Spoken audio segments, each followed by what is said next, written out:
માણાના દુઃખ પડે, ક્યારેક ધર્મનું હોતે દુઃખ પડે. હવા પંખીડામાંથી કદાચ એકાનું પંખીડું હોય જાય ને, દીવીનું વાલા આવ્યું પંખીડું મારીને. કારણ કે મિત્રો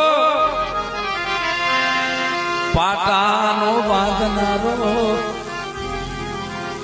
પીડાવું જાણે નહીં.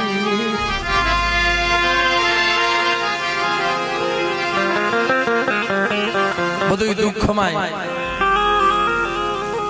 પણ મારા બાપ દેવીનું દુઃખ નો ખમાય હોય. દુઃખ જગતમાં બધું ખમાય પણ દેવીનું દુઃખ નો ખમાય. દેવીના દુઃખ તો જેની માથે પડ્યા છે ને એને ખબર છે. મારી ને માથાના હબાકા જેને નીકળ્યા છે, જેને વિસીના ડંખ લાગ્યા છે,